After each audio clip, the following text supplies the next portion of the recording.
Welcome back to Adventures of a Black Belt Sommelier. I am going to share with you today my multi-part strategy for buying better wine while spending less money. And if you follow this advice, I think you will enjoy wine more and not spend as much money while you do it. The first thing I would suggest is that you shop in small, independent, privately owned wine stores where the staff actually cares about wine, is knowledgeable about wine, is invested in the quality of the wines they sell. Do most of your shopping in one of those stores. So the people that work in the store get to know you, get to know what you like, care about you because you're a good customer. That's number one. Number two, when you walk in the door of a store like that, and somebody like me comes up and says, "Can I help you?" Stop saying no. Stop saying, "I'm just looking." Stop saying, "I'm just browsing." Start saying yes. Then tell that person, "I would like to spend $15 on a bottle of wine that tastes like this," or "I want to spend $20 on a bottle of wine to serve with that," or "I want to spend $10 on a Cabernet Sauvignon." Whatever variation on that, tell them how much you want to spend, what you want it to taste like, or what you're going to serve it with, or what grape you want it to be, or what region you want it to be, etc. Most really, at least in my case, if you tell me $15, I'm going to suggest the best $14 option in the store to match what you tell me you are interested in drinking. Because I want you to come back to our store, not go to one of our competitors. And the way to do that is to over deliver and undercharge. And I am aware that you have other options. And people like me are aware that you have other options. Now, that's not a shelf stocker at a big box store.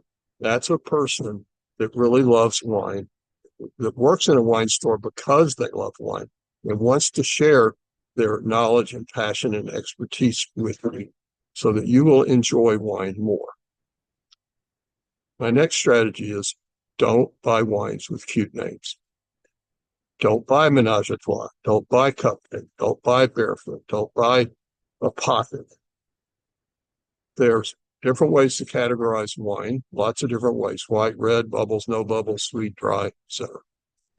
One of the ways to categorize wine is naturally made or commercially made. Commercially made wines like Apothic, Barefoot, Cupcake, Menage a Trois, wines like that,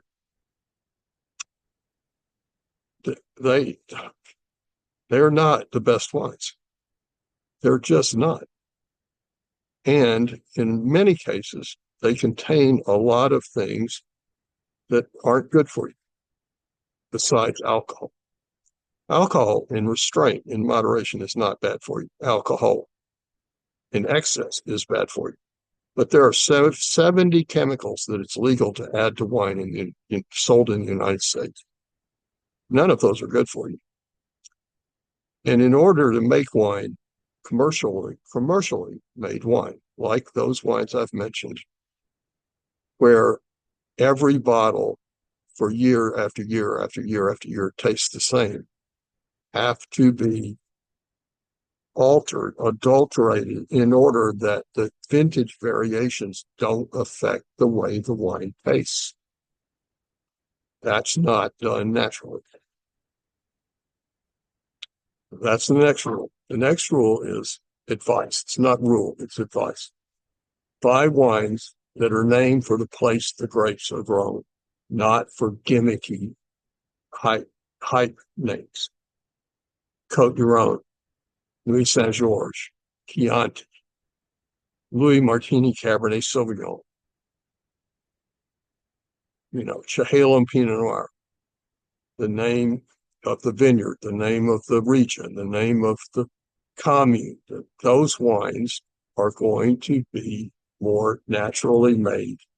They're going to, they're They're quite, once again, not contain as much of those 70 chemicals, because if the vineyards surround the house of the man that makes it or woman that makes it, they're not going to do anything in the production of the wine that's not good for you, because it would be not good for their children.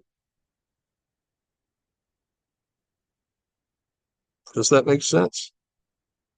So buy wines that are named for the place the grapes are grown.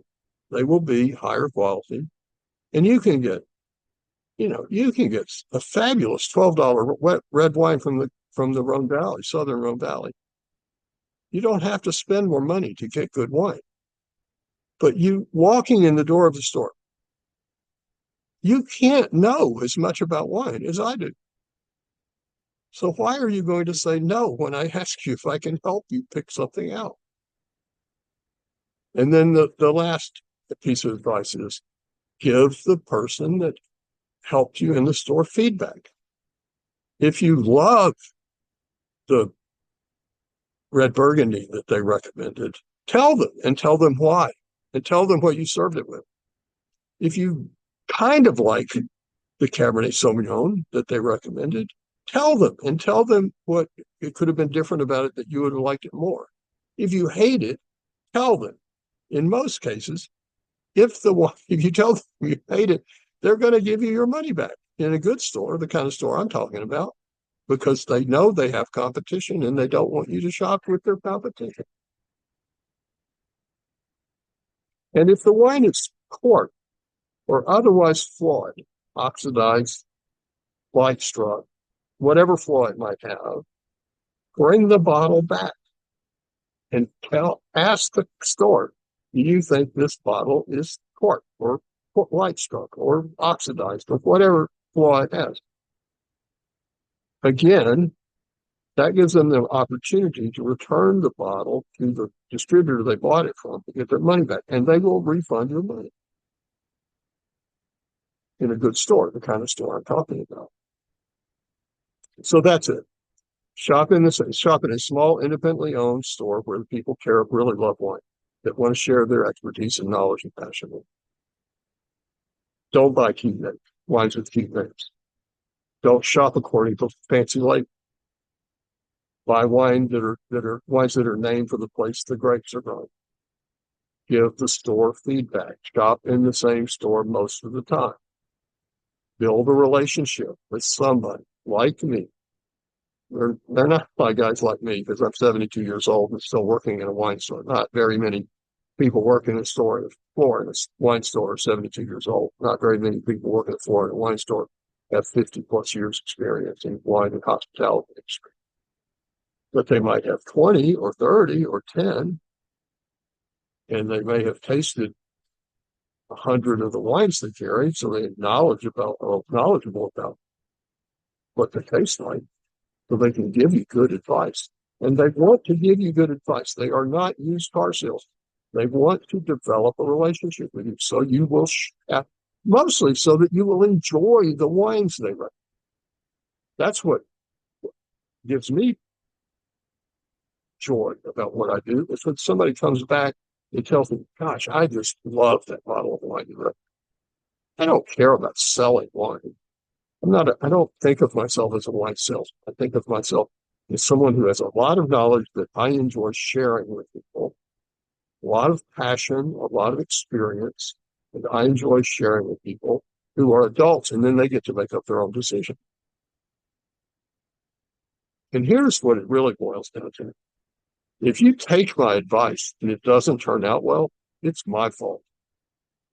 If you don't take my advice and it doesn't turn out well, it's your fault. So why not take my advice? Why not, or somebody like me? There's lots of people working in wine stores that are knowledgeable and passionate and experienced and want you to leave their store with something that you will really enjoy. I would suggest you take advantage of that when you shop for wine. As always, thanks for tuning in to Adventures of a Black Belt Sommelier. You can't imagine how much I appreciate your time and interest in it.